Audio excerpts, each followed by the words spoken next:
जय श्री महाकाल। इस संसार में बहुत सारे ऐसे प्रयोग होते हैं कि जिनसे सारी समस्याएं निवारण कर सकते हो। किसी का सदैव आशीर्वाद लेना चाहिए, श्राप और कोप नहीं लेना चाहिए, अन्यथा जीवन नरक हो जाता है। अब बात करते हैं, आज मैं वह प्रयोग बताऊंगा कि किसी भी पति पत्नी के मध्य में बराबर अनबन चल रहे हैं, झगड़े चल रहे हैं, बात नहीं बन रही है, या लाख कोशिश के बाद में ही प्रेम का माहौल नहीं बन रहा है, किस्मत साथ नहीं दे रही है, भाग्य साथ नहीं दे रहा है, जो भी कर रहे हैं उन सब में असफलता प्राप्त हो रही है, हर कामों में समय पे नहीं हो रहा है, तो उसके लिए बहुत ही शक्तिशाली उपाय बताऊंगा और उम्र दोनों जन की दीर्घ आयु उम्र प्राप्त होगी। इस क्रिया से उनकी उम्र भी लंबी बढ़ेगी, उम्र दीर्घायु प्राप्त होगी और उनके सारे काम बनेंगे। और इस विधि बिल्कुल आसान है, कोई भी व्यक्ति कर सकता है और यह आजमाया हुआ है।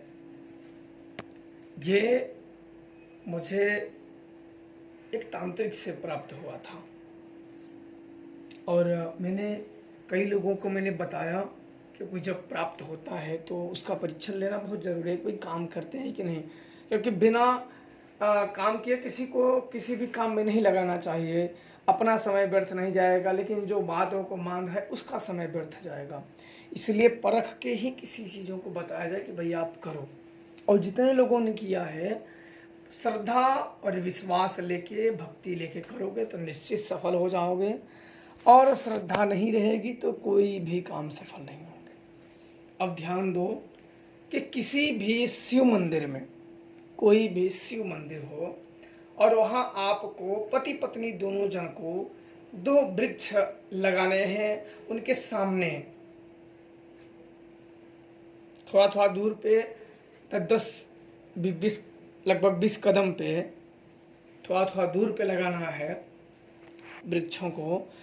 और एक वृक्ष पत्नी लगाए और एक वृक्ष पति लगाए। ध्यान रखना इन बातों को, एक वृक्ष पति लगाए और एक वृक्ष पत्नी लगाए। दूर पे थोड़ा हो पर लाइन सीधी होनी चाहिए। इससे मेरे कहने का मतलब कि एक आदमी लगा रहा है उत्तर और एक आदमी लगा रहा है दक्षिण, तो जो लाइन हो वृक्ष लगाने की वो सीधी होनी चाहिए और शिव जी के मंदिर के सामने होनी चाहिए। बीच में उनका द्वार हो, आने जाने की से रास्ता हो गया। थोड़ा दूर, कितना भी दूर हो, 10 कदम, 20 कदम, 40 कदम, 50 कदम, 100 कदम दूर हो, कोई बात नहीं, पर मंदिर जो उनका द्वार हो, एक लेफ्ट साइड हो, एक राइट साइड हो, उसकी सिधानी पे। आप उस चीज़ को समझ लेना कि मैं क्या बता रहा हूँ।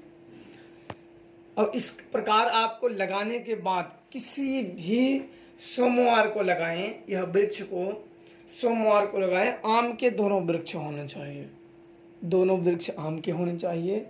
और इसके बाद, लगाने के बाद, अब विशेष बात यह आती है कि उन्हीं दोनों को अपना वृक्ष, जो औरत ने लगाया हुआ है वो अपना वृक्ष सींचेगी और जो आदमी ने लगाया हुआ है वो अपना वृक्ष सींचेगी।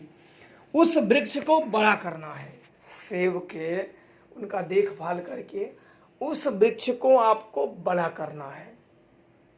उसे नहीं कि लगा के छोड़ दो हमारी किस्मत बुलंद हो जाएगी। और थोड़े समय तक उसको अगर बड़ा कर दिए गए तो वृक्ष कटेगा नहीं, टूटेगा नहीं। इतना ध्यान रखना कि वृक्ष टूटना नहीं चाहिए, नहीं ये काम निष्फल हो जाएंगे। जिस फल प्राप्ति के किया जाए वो निष्फल हो जाते हैं। ये टूटना फूटना नहीं चाहिए। और आप लोगों को उस वृक्ष का स्वयं देखभाल करना चाहिए, पानी देना चाहिए, जो उसकी ज़रूरतें हों वो पूरी करनी चाहिए आप लोगों को, बस वृक्ष ना टूटे। आप से देंगे कुछ साल बाद ना, कुछ सालों तक आप मेहनत करेंगे, जैसा सो खिलता जाएगा, खिलता फूलता जाएगा, वैसे आपके घर और परिवार में हंसियाँ खुशियाँ सभी प्रकार की निवास करने लगेंगी, सारी समस्याएं निवारण हो जाएंगी और महादेव की कृपा से दीर्घ आयु प्राप्त होगी, लंबी आयु प्राप्त होगी, रोग बाधाओं से मुक्त रहेंगी। क्योंकि रोग, जब व्यक्ति रोगी हो जाता है तो देखो क्या होता है इस संसार में। आप जानते हो दुनिया में लोग पैसे के बड़े भूखे हैं, अंधे हो गए हैं। पहले दवा बनाएंगे, फिर खिलाएंगे, फिर मर्ज कराएंगे, फिर उसकी भी दवा खिलाएंगे, फिर उस दवा खाने के बाद तीसरा मर्ज होगा, फिर तीसरे मर्ज की दवा बनाएंगे, उसको खिलाएंगे, फिर चौथा हो जाएगा। ध्यान रखना, दवा से ऐसे हो कि दवा से दुआ हो जाए ठीक है, पर दवा से दूर रहो। कहते हैं लगती दवा है या दुआ है, पर दुआ अगर लग जाती है तो उसके साइड इफेक्ट नहीं होते हैं, और दवा लग जाए ना, लग तो जाएगी पर साइड इफेक्ट उसको और बढ़ा के देगी और आपको समस्याएं होंगी। आप यह प्रयोग को करेंगे तो निश्चित तौर पे महादेव की कृपा आप लोग प्राप्त कर लेंगे, और उनकी कृपा प्राप्त करने का मतलब है कि आपके जीवन में सारी दुख और दरिद्रताओं का नाश हो जाना, सुख होगा और दीर्घ आयु, लंबी आयु प्राप्त होगी। मुझे तो ये अच्छा लगता है कि जो सुख मिलेगा वो तो मिलेगा, और लंबी उम्र, हम जितना इस दुनिया में जिएंगे कम से कम देखेंगे तो दुनिया को, तो मुझे ये ज़्यादा अच्छा लगता है इन क्रियाओं में। जो धन दौलत या शांति हो वो तो ठीक है, पर उसके अलावा जो दीर्घ आयु, लंबी उम्र उनकी कृपा से प्राप्त होती है, वो मुझे ज़्यादा ठीक लगते हैं। इसलिए इस प्रयोगों को किया जाए और लाभ आप लोग उठा सकते हो। जय श्री महाकाल।